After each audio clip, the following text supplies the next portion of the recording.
Hello, stupid.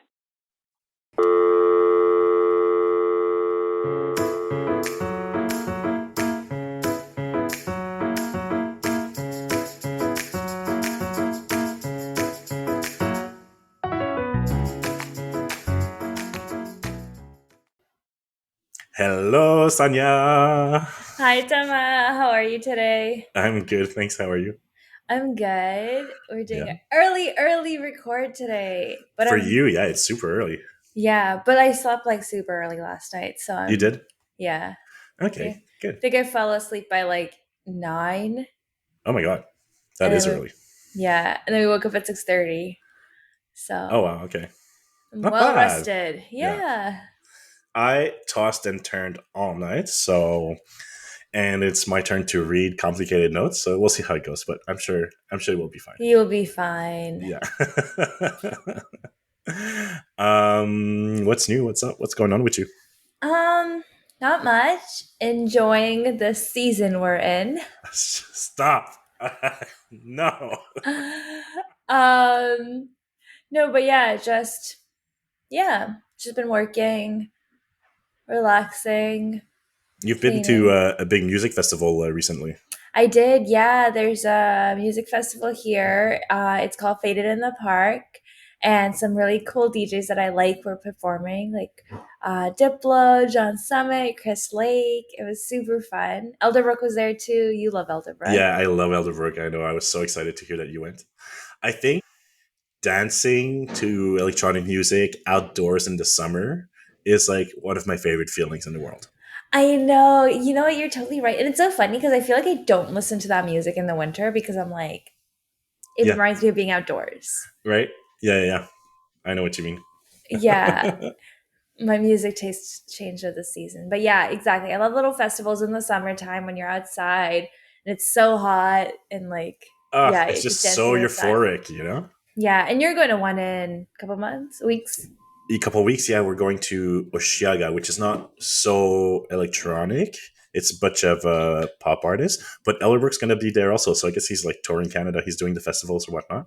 Yeah, So I'm excited to see Elderbrook.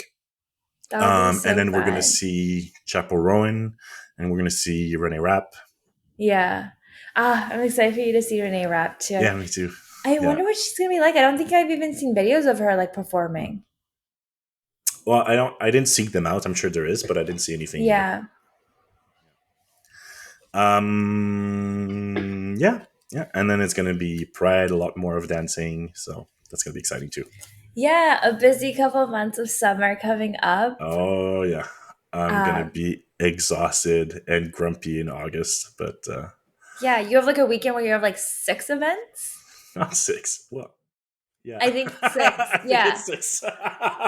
Insane. I could never. Stop! I don't want to think about it. But it's also gonna be such a fun weekend. You just need like 4 to 5 days to recuperate.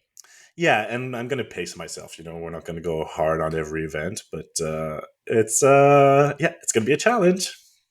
Yeah. All right, shall we go into my icebreaker this week? I'm Let's really do it. excited. Okay. I saw it as a TikTok. Oh. Um, and I'm going off book, guys. And I was like, this is gonna be such a good icebreaker. And I think the TikTok says like best icebreaker. So you know how like Jesus, his like body is a cracker and his like blood is I think I saw wine, that. That's really good. Okay. right? Yeah. I think that's what the pessimism is of it. Yeah. That's what the TikTok said. Yeah. So if you could have your body as a food and your blood as a drink, what would it be? I love that. That's so good. Um. Okay. My body would be. Do you know about this Quebec meal called pâté chinois? Uh, yeah, it's shepherd's pie, It's right? shepherd's pie, but with cream corn between the potato and the meat. It's Oh, really good. Yeah. So it would be that, like shepherd pies with corn. all right. And then just classic gin soda. Yeah? Yeah, Nice. yeah. Nice. I like it.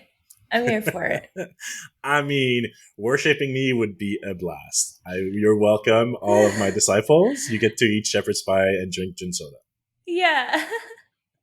What about you? It's funny because it's not even like a pairing, and No. that's what I love about it. It'd be like something that you're eating like outdoors with a gin soda, but it's a pie, so it's like You not know really an what? outdoor I meal. contain multitudes, okay? That's so funny. All right, for me, and I was thinking of this as I was telling you were talking because I was like, wait, I didn't even think of my answer, Mm. but I think I'm gonna go with like garlic naan. Ooh, yum. So my body would be garlic naan. Um, and then does it have to be an alcoholic beverage, you think? It doesn't have to be anything you don't want it to be. Okay, you know what? I'll do tequila soda with lime. Does it have to be alcoholic? Actually, you know what? You all get knocked out. Like, you're going to get wasted. Tequila I was soda with lime. I was gonna That's do good, though. just sparkling water, but then I was like, you know what? No, let's have a little kick to it because that's who I am. I'm Yeah, kidding. yeah. A little kick. For sure. Yeah. Um, Fun. Perfect. I like that. Also, not, well, I guess it's a better pairing. Yeah, you know what? Garlic naan would be great, like, bar food when you're drinking. Oh my god, yeah, with like hummus to like dip in, Oh, I'm and like so a hungry now. chutney on the side. Oh my god. Right? Ugh.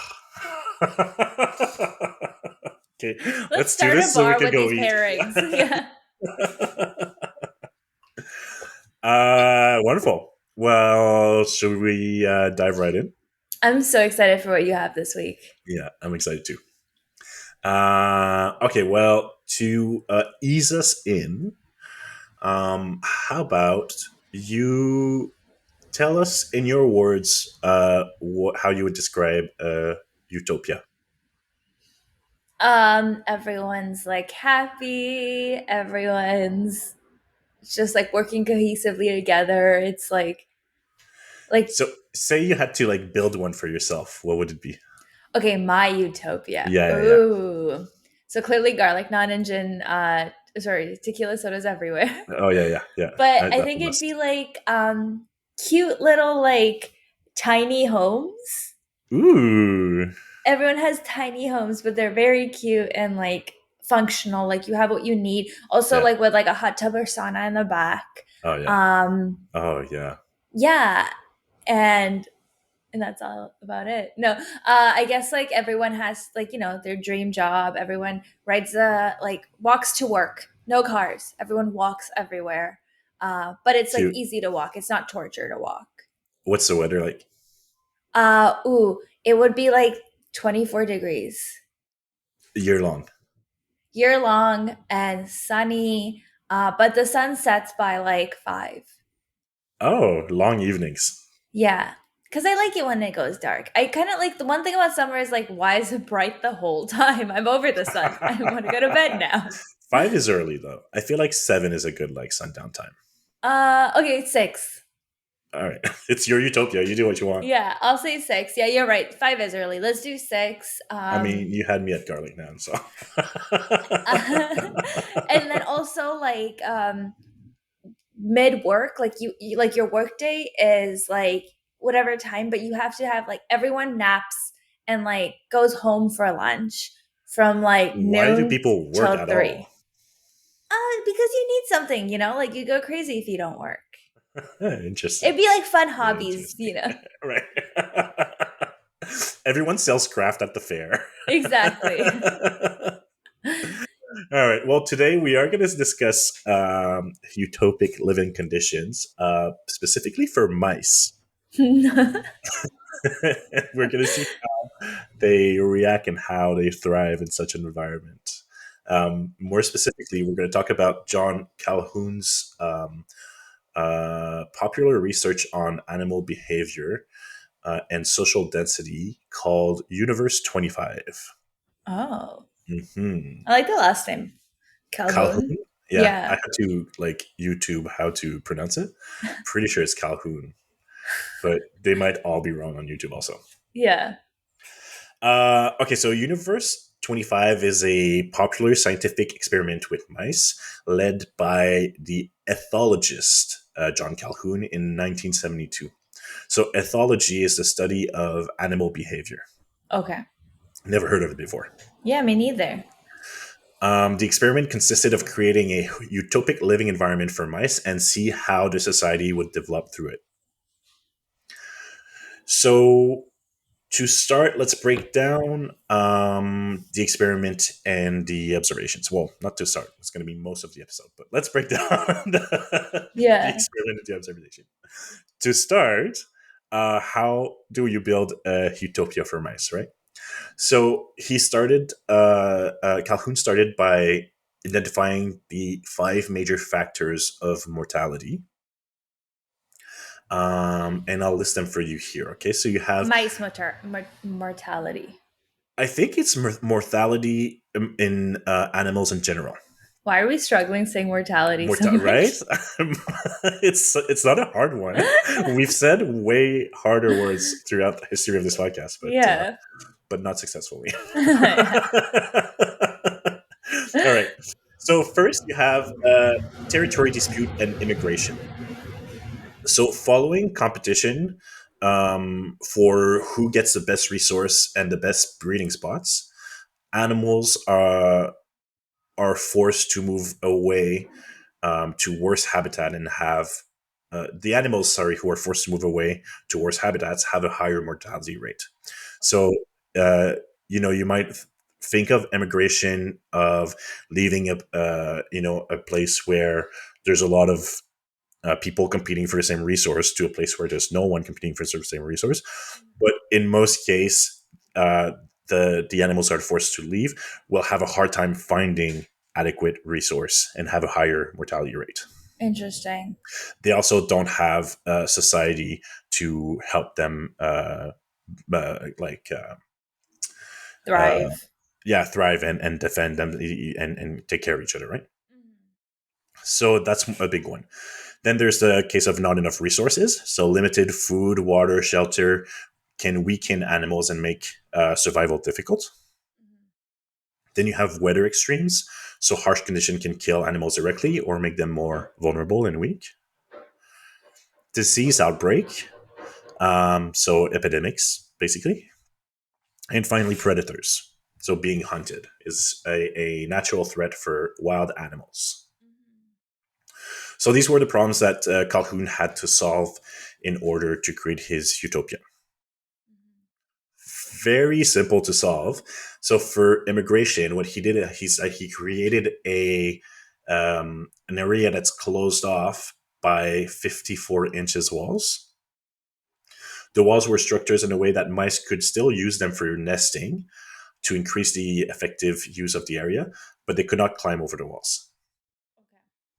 Then for resources, the mice lived in a large enclosure called cells. Sorry, in large enclosures called cells. And each of the cells had a specific wall configuration with features and design to comfortably house many, many mice. Food, many, many mice. Sorry, I keep putting S's at the end of mice. No, it's mice is already the Yeah, plural of yeah, mouse, right? sorry. Mouse, mice. Yeah. Oh my god, Right? yeah. Food and water were readily available, and researchers calculated how many mice could eat or drink at once at the same spot of food or water. And there was plenty of nesting material as well. And food, water, and shelter were provided in amounts that were far beyond what the mice would typically need in the wild. So, abundance of resource.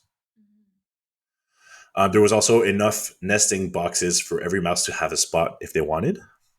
But interestingly, they would gather many of them like into the same plate and leave a lot of the houses empty.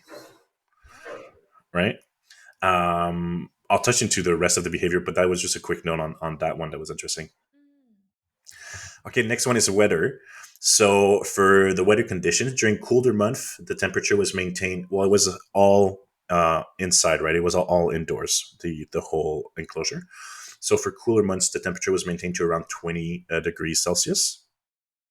And for warmer month, large exhaust fan kept the temperature mostly within 21 to 32 degrees Celsius. Oh, wow. Okay. Yeah. And That's a then, huge difference, 21 to 32. well, I think they still wanted to mimic some sort of season, Okay. but without having, Cater to uh, all the mice. yeah, Maybe one exactly. likes a warmer. Exactly. um, which I think if I had to do a utopia for myself, there would still be seasons. There would be nice seasons, but there would still be seasons. What would your ideal weather be? Like weather range. 5 to 26. 5, Yeah, I like to wear a cute jacket in the fall. I guess. I think mine would be 18 to 24. Okay. No difference really, but by 18 I'll need a sweater. Again, the mice were indoors, so they were shielded from rain, and there was air movement also. Oh, sorry, my phone was off. That's my alarm. They were shielded from rain also. Sorry, and there was air movement to cool down the mice during the hotter spells. So a little Okay. breeze, a nice comfortable breeze. Yeah. Cute little mice. Yeah. I'm imagining them pink. Pink? Why would it be Like pink? how like their noses and hands are Oh, like pink. the pink eye and like the Yeah. nose. Yeah, yeah, yeah. Probably. Usually, lab mice are like that, right? Yeah. For disease control, the mice were bulb C albino mouses. Oh, they were probably pink because they were albino mouse. Oh, albino? Um, albino, sorry. Albino house mice, specifically bred to be healthy. Oh. You're Googling them? Yeah. Oh, they're very pink. They are? Yeah. Like I mean like sorry, like their eyes and nose and hands. They're white other than that. All right. You said B6 albino mice? Mm-hmm. I'll just have a picture of it here for me to Are they give cute? context. Yeah, I think so. Maybe don't get too attached. Turns Just into a dystopia. so they came from the National Institute of Health, from breeding colonies. There was measures taken to prevent outbreaks like salmonella, and even though the mice were housed together, test confirms the absence of harmful bacteria in the population's peak density. So they were tested regularly to make sure there was no bacteria emerging. And then to further minimize disease risk, the nesting material and accumulated feces were removed from the enclosure every 4 to 8 weeks. Oh wow. 48 weeks is long though. Well, I think they don't want to intervene as they want to intervene as little as they can, but they just want to make sure like trash doesn't accumulate too much. True, And yeah. it was a big enclosure, so yeah. Yeah. And then finally for predators, well, they just didn't introduce any predators, so there was no predators. Yeah. That sounds like a utopia. Right? Sounds nice, right? Yeah. That's cute. Um, how do you think mice would react in that environment? They'd be happy, they'd be breeding a lot, but I think they get bored. Right. Well, let's find out. Yeah. So, with the utopia now created, it was time to introduce mice to the area. They started with 40, so 8 mice, 48 days old. So, 4 male and 4 female. So, four pairs of mice. Yeah. Um, and then the observation began. So, in the report I read, they were categorized into phases. So you have phase A, which was the adjustment period. So with the utopia now created, it was time to introduce the mice to the area. I already said that. Their first 104 days were marked by social tension as the mice were adjusting to each other in the new environment. Um, After the initial adjustment, the population grew rapidly, doubling in size every 55 days. Wow. Hmm. Oh, so they weren't like bringing more mice in phases. It's just Nope, that just those those 48 initial eight. mice, or sorry, 8 were reproducing. Yeah. So here we're starting phase B, the expansional growth. So they were doubling in phase every 55, doubling in size every 55 days, and this phase lasted until there was roughly 620 mice. Oh my God. Yeah. After reaching 620 mice, the growth rate slowed significantly, with doubling time increasing to about 145 days. So after 620, it would take 145 days for them to double in size rather than 55. Oh my God. The experiment was designed to allow young mice to mature and reproduce within the enclosure, leading to a faster population increase because the young mice would also, the new generation would quickly begin reproducing as well. So births weren't evenly distributed in the enclosure. Some of the areas had many births and other had few births, which was interesting. The mice formed social groups called brood groups in specific areas. So I didn't describe this properly earlier, but it was kind of a big, imagine like a big circle, the area, and with like pizza points throughout it, right? And each of the pizza points at the end of it is kind of like a different area, like a different Okay. housing area. Okay. So the researchers observed a surprising pattern. Most of the reproductive groups, so the groups that were reproducing successfully, because the mice started gathering into social groups, and the groups that were reproducing successfully, the most successfully, uh, took home at opposite side of the area. Oh, okay. So it's kind of like gangs almost? Well, they were creating kind of a mirror image, but they were Oh, basically at the furthest possible point from each other, okay. right at the two other ends of the circle. Yeah. Um, that suggests that the mice have been trying to organize themselves in a specific way, right? Some bird groups were more successful than other, producing more youngs. So the researcher ranked the groups based on productivity, with number one being the most productive and 14 the least. And the number of young born in a group is seen as an indicator of the social status. So high productivity suggests a dominant group. So the groups that are able to produce the most young were the ones held in higher status. Okay. So the researchers compared this ranking to how male mice typically establish dominance. The most dominant male is usually the most sexually active, and this activity level decreases as social status goes down.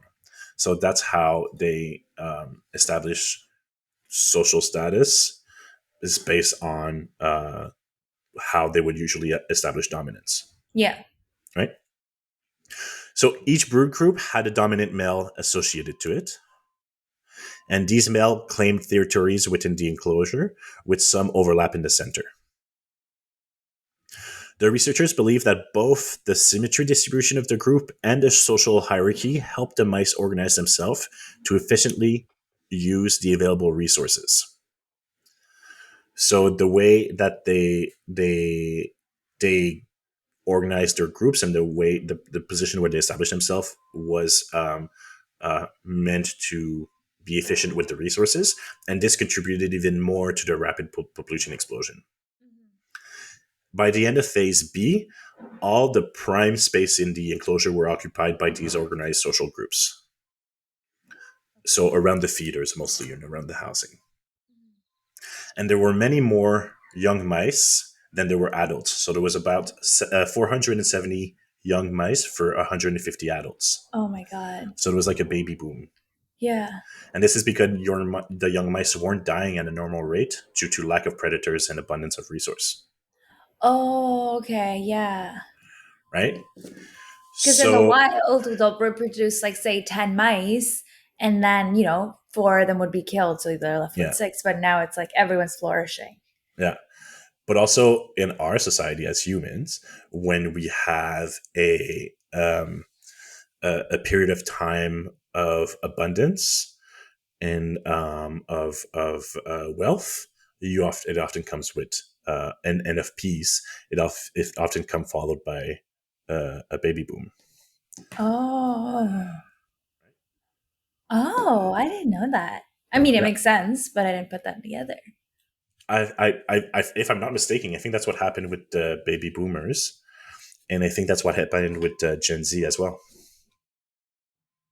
Gen Zs right now, Yeah, well, Gen they're having X, babies? no, but Gen Z is a big group Oh, of, that's how Gen Zs were produced. Oh, yeah. okay. I We're not think a so. product of that. I might be completely wrong on this, so Yeah.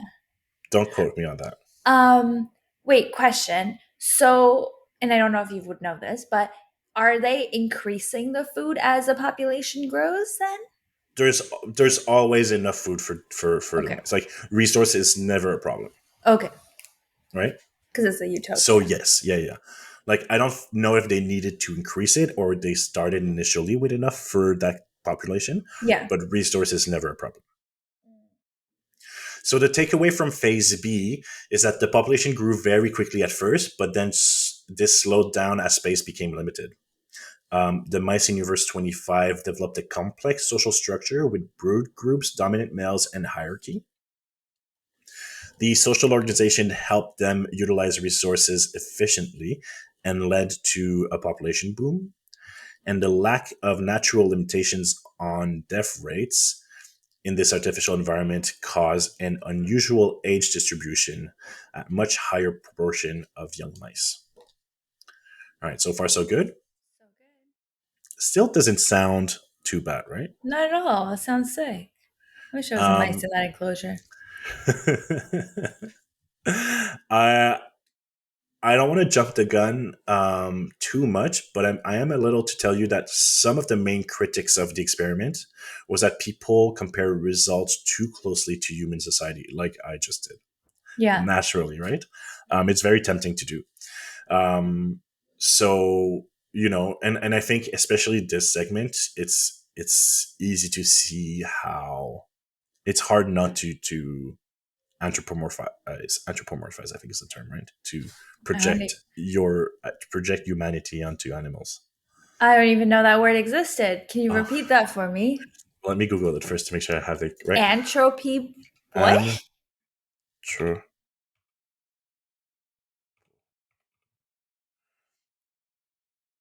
Anthropomorphic, yeah, anthropomorphize, Anthropomorphize.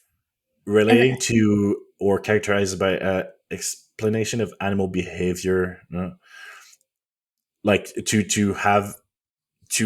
give human characteristic to animals.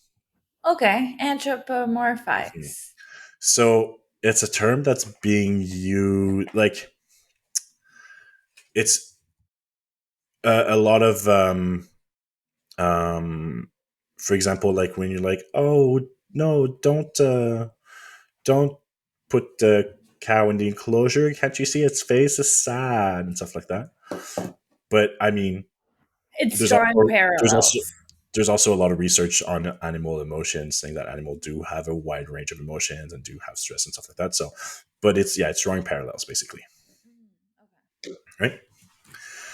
um all right, on to phase C, stagnation and decline. Uh So oh. we're going into the meat of it. After a period of rapid growth, the population increase slowed significantly, um, and it took up to 145 days, like we saw. This is the end of phase B, right? So, in a natural environment, some young animal leave the area when there's not enough space. This wasn't possible in this experiment because we stopped immigration, right?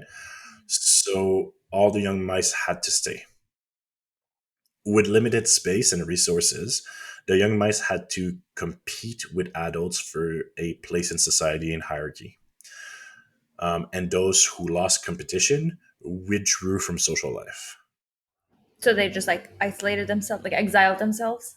Yeah, they exiled themselves in the center of the circle, Oh my god. right? So male who couldn't compete became inactive and formed a large group in the center of the enclosure. These withdrawn males became aggressive towards each other, resulting in injuries.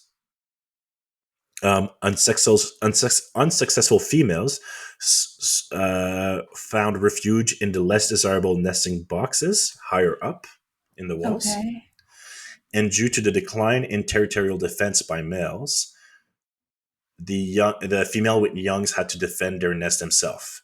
This aggression sometimes extended to their own babies. So basically, because the males were becoming more and more withdrawn, there was less male to help defend the territory. So the female became more Vulnerable. aggressive in order to defend territory themselves.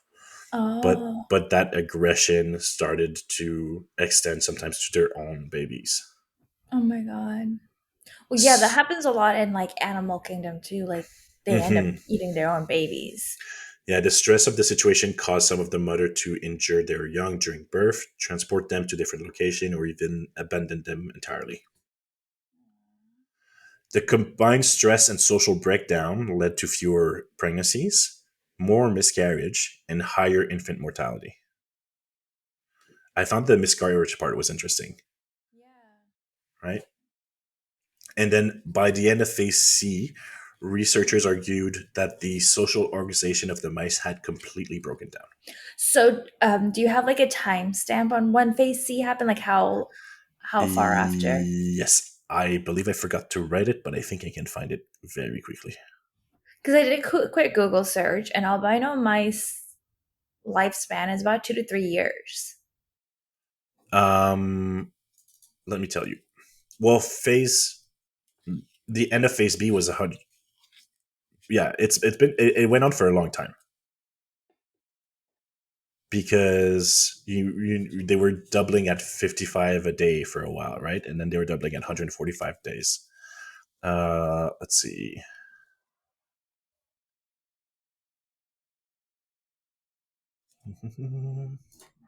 I had it right here. So I lost the details of each phase, how long they lasted, but the whole experiment lasted over 920 days. So that's like Oh, 3 years, okay. right? Which is like the average lifespan. So Yeah, and there was quite a few generations through it. nice. Yeah, sorry, I should have had those details, but No, no, no, you're fine. um, we were at phase C, so it had completely broken down. The social organization had completely broken down. So the takeaway from this phase for the researchers was that even in an ideal environment with no predators and abundance of resource, social overcrowding can lead to competition, aggression, and decline in population growth. In the lack of space for immigration and the inability to establish a healthy social hierarchy were key factors in the collapse of mouse society in Universe 25. What do you think of this phase? So crazy. Like It's creepy, 360.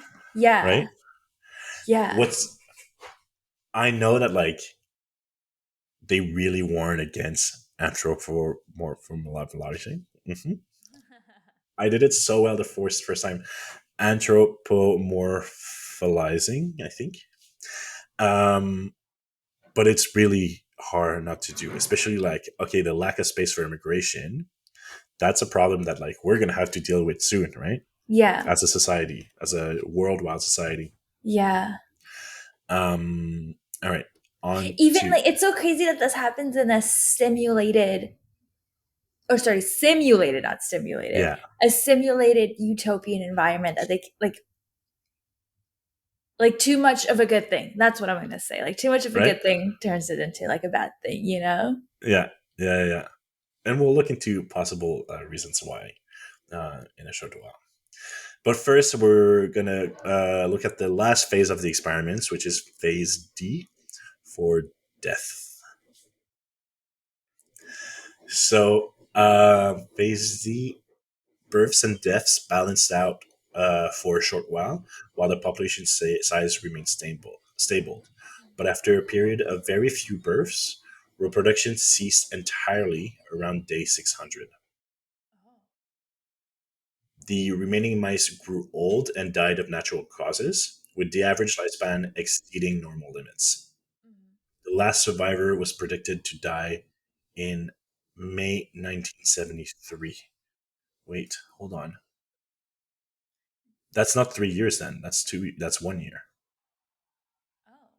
Okay. Well then, So I guess the utopian environment isn't the best. no. I mean, they live at a rate that is much much faster than us. But yeah, the last survivor was predicted to die. So they put end to it before they all died. But the last survivor was predicted to die in May 1973. Researchers argued that the problem began with phase C when young mice weren't properly nurtured and their social interactions were constantly disrupted due to overcrowding. So basically, young mice didn't form strong social bonds with their mothers and other adults. Didn't. No. Their social behavior became fragmented and underdeveloped, including courtship, parental care, and aggression. Aww. There was evidence from a similar experience that suggested that most female born late in phase C never reproduced, and autopsy revealed very low pregnancy rates for those females. Well, it kind of makes sense, right? When you're seeing this overcrowded space, there's so many babies. You're like, I don't know if I want to bring something into this world. I feel like a lot of Mhm. people are experiencing that right now, you I don't know? think Now that's that it's like turning into a dystopian world that we live in, right. everyone's like, I don't know if I want to have kids. Right. So I can Exactly. relate with those mice. Um, the males who didn't reproduce were called the beautiful ones because they lacked scars from fighting and focused on self care. Oh my God. That is so, like, this is Yeah. a really good comparison to what's happening right now. They never fought or attempted to mate. They And worked out every day because they don't have toddlers running around.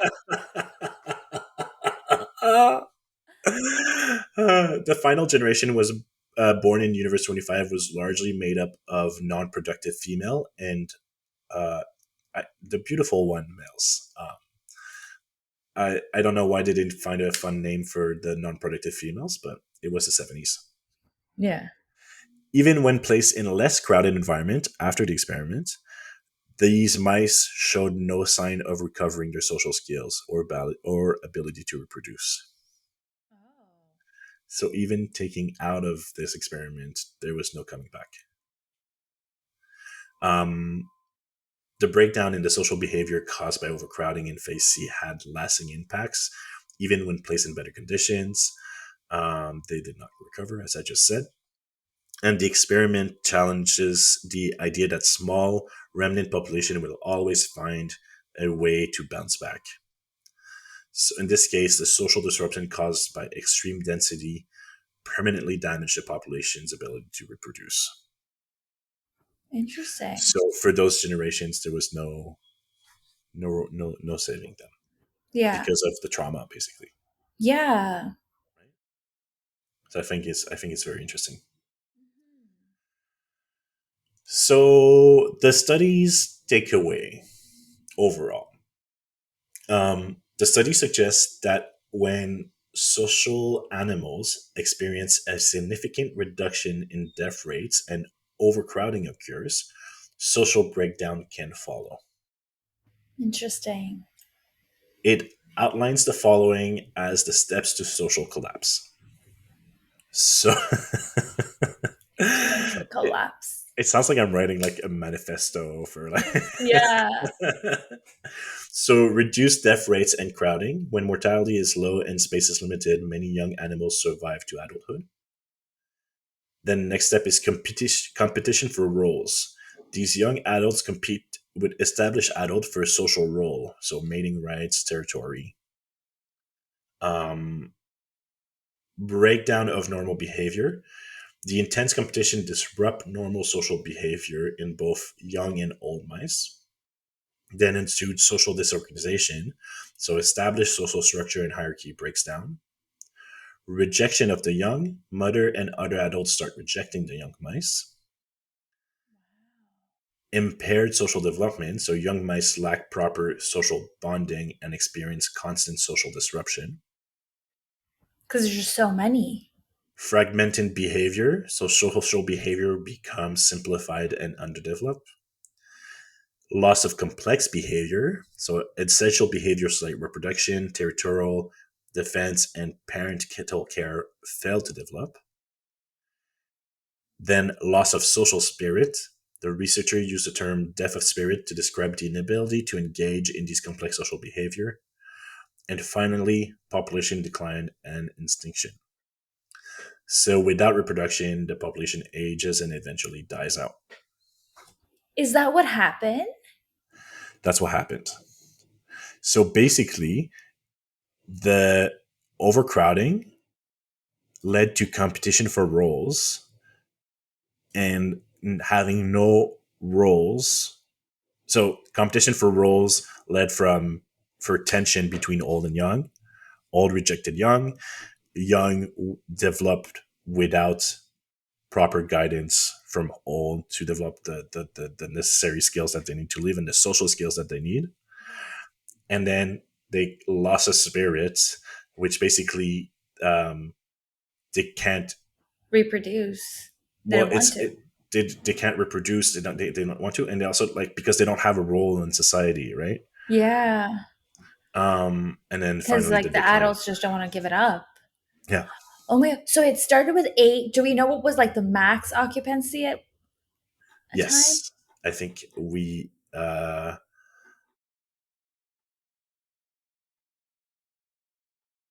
No. Wait. Like, I mean, I'm sure we could do some math and figure it out. No, I no, want no. to We don't see have it. to do math and figure it out. But no, I don't have it. A lot though. Yeah, like I want to say in the thousands, right? Because they were doubling every 55 days, and then every so probably in the hundreds. Insane. Yeah. So the researcher suggests no, not the researcher. Sorry, the research suggests that this process could be relevant to human as well. The steps to social collapse. And if humans have limited opportunities to fulfill their social roles and live up to their expectations, social unrest and disruption could follow. Um, Interesting. this could lead to similar breakdown in social structure and decline in creativity and innovation. Um, what sorry, I'll just finish this point here. Ultimately, the author suggests that this could lead to societal collapse and even extinction. That was an author that was doing an overview of the study. It's not the researcher himself. Okay. So um, I have it in my sources. Sorry, I'm ill prepared today. You'll be able to see it in my sources. Okay. However, what I found very stressing here with the rejection of the young and the impaired social development, it feels a lot like the tension that we're having right now between like the generational tensions that we're having between like millennials and Gen Z and boomers and like Yeah. so I was like, oh, that's scary. That's so wild. Hmm. Um, oh my god, I'm like actually like really like okay, how does it go from like a utopia to a dystopia? Like themselves, like without being any of the actual threats to mice introduced in there, you know? Well, you They kind of become touched threats on to it earlier. themselves. You touched on it earlier when I asked you like, are people even work at all in your utopia that you made up? I was like, yeah, I want Mm, people to work. I want them to have something to do, hmm. right? And Oh my that's god, kind of I'm a genius. you're a genius, yeah. Okay. However, big caveat: this study is on mice in a very artificial environment, so it's not a direct translation to a complex human society. And the experiment focused on overcrowding, and it might not be the only factor that could lead to a social breakdown in humans. The experiment highlights the potential danger of overcrowding in social competition, and it raises the question about the importance of fulfilling societal roles and the impact of societal isolation can have on individuals and society. So the study was very popular, and it was received with both it was both acclaimed and criticized. Um, Many interpreted the experiment as a dire warning about the human overpopulation and societal collapse. Yeah. And the experiment was linked to concerns about societal problems in crowded cities. Now, remember, this is the 70s, right? So there was quite a few criticism. The research will receive with a lot of oversimplification and a lot of misinterpretation. So John Calhoun used terms like juvenile delinquents and social dropouts to describe the mice behavior, which is problematic because it's very intense Yeah. anthropomorphizing, and it's also kind of like pointing fingers at a very specific um, uh, Group of people. group of stigma on certain people, Yeah. right? Um, so that might have led to people oversimplifying the results. The experiment also coincided with a time when concerns about overpopulation and urban problems were very high.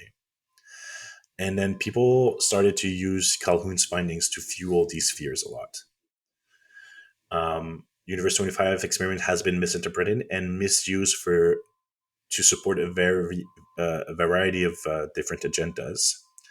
For example, the research was misused to justify population control policies that unfairly targeted disadvantaged groups. So you could easily see how this would play into um, some policies that are very problematic.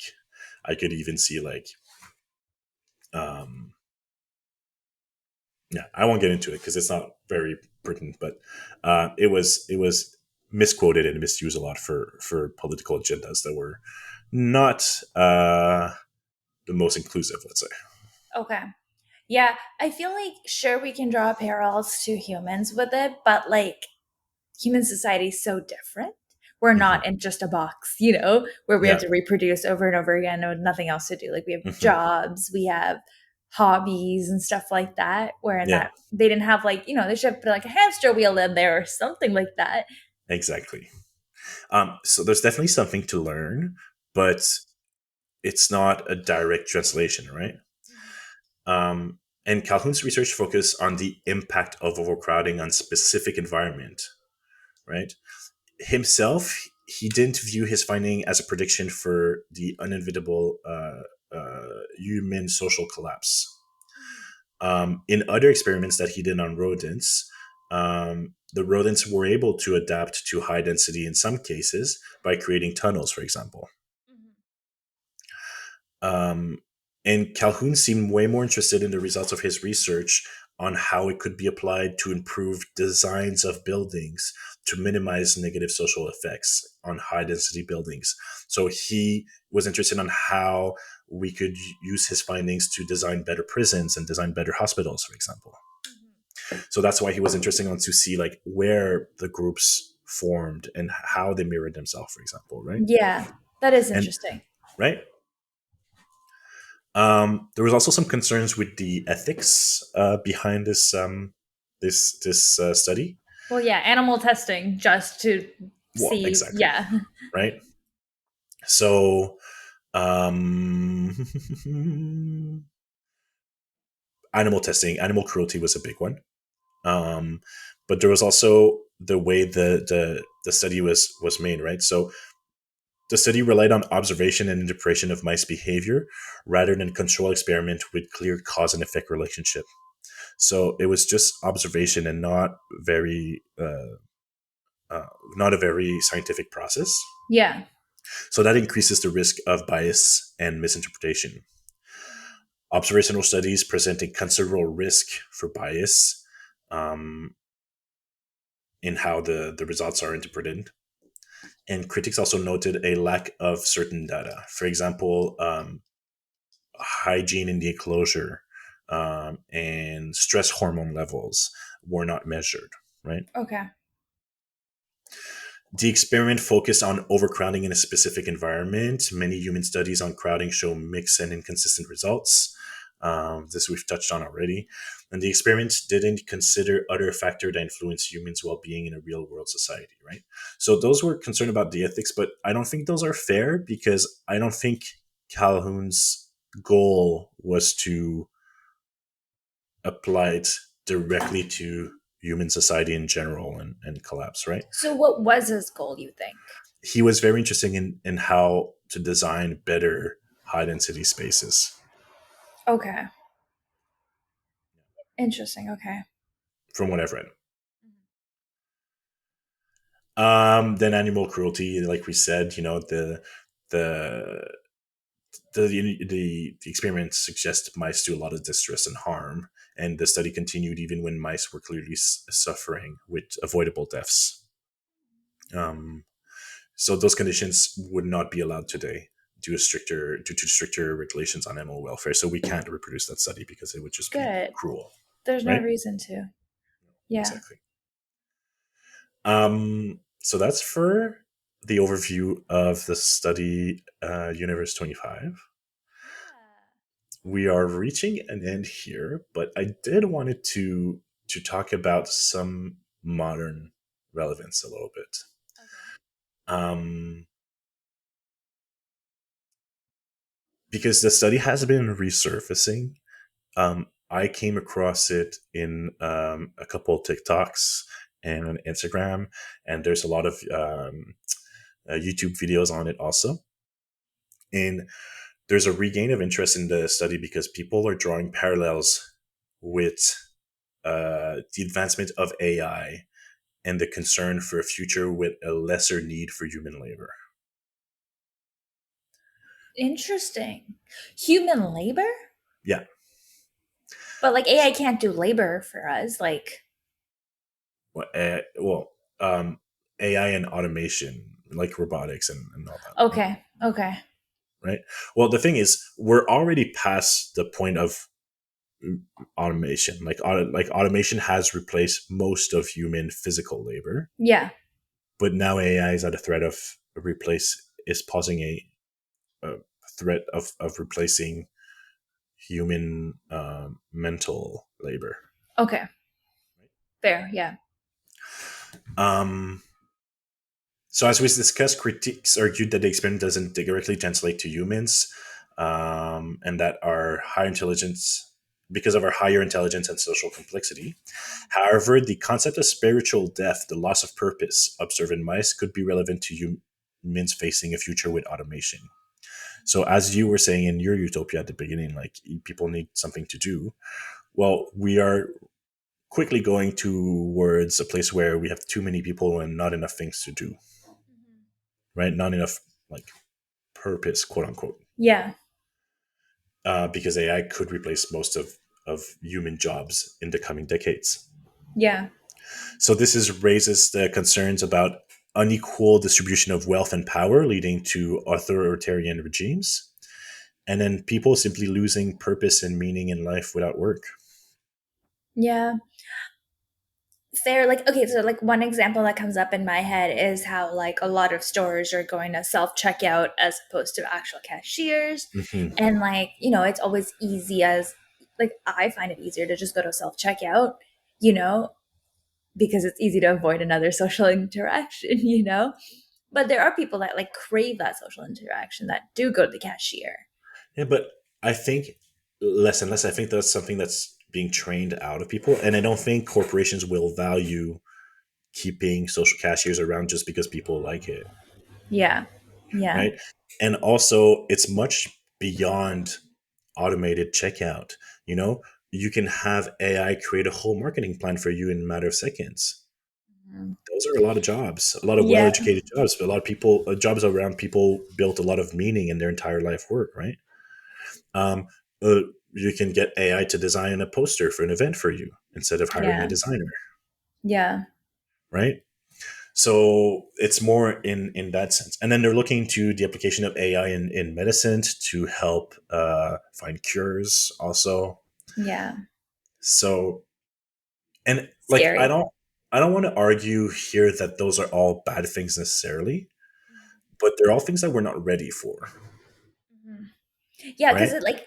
it sure, like when you do go to self checkout, there is that one person that needs to come, like, like check your ID if you're buying alcohol and stuff like that. Hmm. Um, but yeah, like instead of having eight cashiers, now you have one person monitoring eight self Yeah, and checkouts, you soon know? you'll be able to just scan your ID with the machine. No, it's more like, if there's certain things like, if AI is able to help us find some cures for disease faster than we're able to because of the computing system, why would we put a stop to that? Yeah. But what will we do with all the scientists who suddenly don't have a job, Yeah, that's so scary. right? So there's already some potential solutions that are being discussed and debated. Are you familiar with the concept of universal basic income? No. So, universal basic income is a proposed social program where everyone in a society received a regular, unconditional payment from the government to cover their basic needs. So, everyone has EI, for example. Yeah, I was gonna say kind of like Yeah. EI. Regardless of who they are, regardless of if they're working or not, everyone receives from the government an income sufficient for basic needs. Interesting. Okay.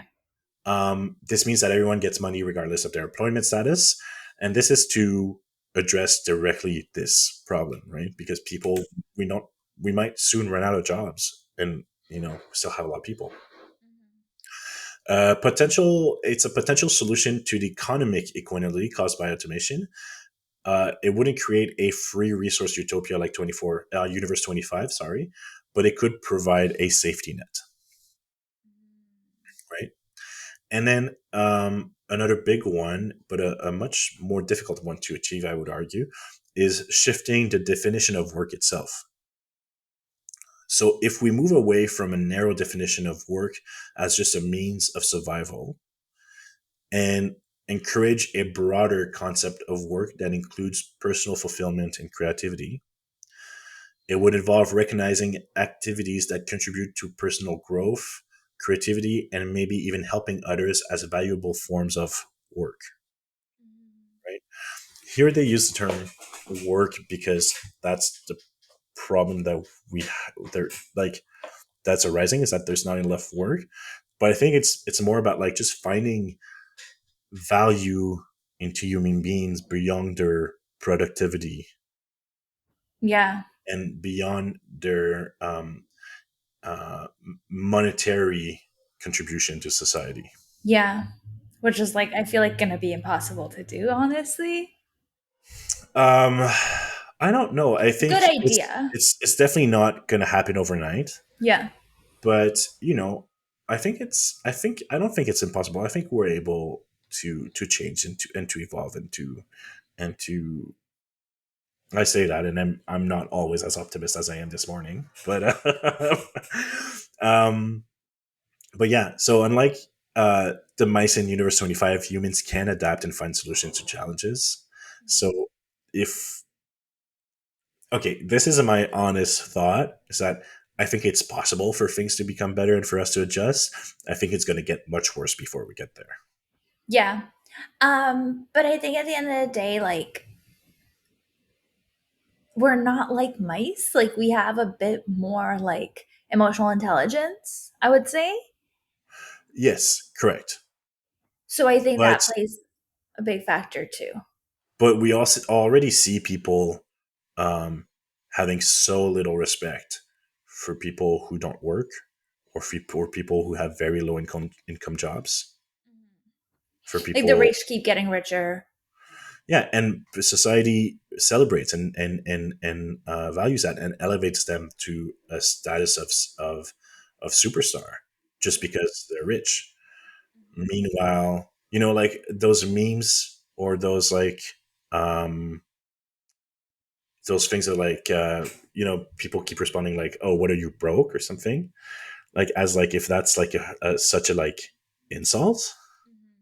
Those are things that I'm like, how did we get here? Yeah. Why do we measure someone's success, someone's value, not their success, someone's value based on their financial status? Mhm. And we're very much there. I think Yeah. people look down on people with less financial resource so much. And that's what we have to stop doing. We have to start valuing these people for things beyond their contribution. Yeah. Yeah, exactly. Another thing, like another peril that you can't really draw from like the mice world is the fact that they don't have money, and unfortunately our society is ran by money. Yeah. Like money makes the world go round. That is so funny because I almost did, instead of this episode, another study on a scientist who introduced the concept of money to chimps. And like, I won't cover it, so I'm going to give you a spoiler right now. It quickly devolved to prostitution among chimps. Oh my god. What? But I didn't look into it at all. This was just a reel I saw on Instagram. Yeah. So I don't even know if it's true, but it seemed like it was. That's so funny. That is hilarious. I need to see more about this. We'll Right? have to do like a little short dive if we can, even. Yeah. um, yeah, I think, you know, even though it's not a direct translation to human society, it's important to acknowledge the challenges that are about to arise and try to address them in time. Mhm. Um, and I think we should all start doing the exercise of finding value in ourselves and those around us, that does not revolve around job and financial distribution. That's something that I did for myself a lot in the last few years. I think coming back from the pandemic, um, I I had to go through that exercise of like finding value for myself that was beyond my job, Mhm. especially that I don't intend in having any children. Mhm. Finding meaning for myself, and kind of like, you know why do people want to be around me? What do they have to gain from being around me? Mhm. And why will people miss me when I'm gone? Mhm. And answering all these questions for myself in an honest way, and in a way that I don't judge the importance and the value that I have to bring to people by just being myself, and by being a good person, and by being a caring person. Mhm. I think it helped me a lot with some of those anxieties. So I invite you all to do the same, and to answer those same questions for yourself. Yeah, I know. I think it's, yeah. I mean, I've never been that person that's been driven by money, unfortunately. Like, Me I wish I either. was sometimes. Sorry. But yeah, exactly. It's about what you want to do and like the passion behind it. And Yeah, and like, being a good and caring person doesn't pay, but it has a lot of value to society. mhm, exactly. I know that I keep those people in my life very close to me, and I find a lot of value in that. Mhm. So it's just Yeah. those kind of things that we'll have to maybe reconsider in the future. Yeah, exactly. And hopefully, I mean, thank you for like having things like AI, but hopefully that doesn't replace the need for humans working, you know? I mean, Hopefully you the work reality alongside is, something like that. yeah, exactly. The reality is, it probably will. It doesn't mean it needs to be the end of the world, Mhm. but we have to change the way we're doing things if it's gonna happen. Mhm. Yeah, I totally agree. Hmm. Anyway, so that's what I had for you today. That was so interesting. A little mice research. I'm glad you I'm like. surprised we didn't once mention cheese. Oh. Cheese was never talked about. No. It would have been a bit cheesy if I did that. Uh... Beautiful. And that on that note, thank you. Bye, everyone. See you next week. See you in Thanks 2 for weeks. Sorry. listening. See Yeah. you in 2 weeks. Bye. Bye.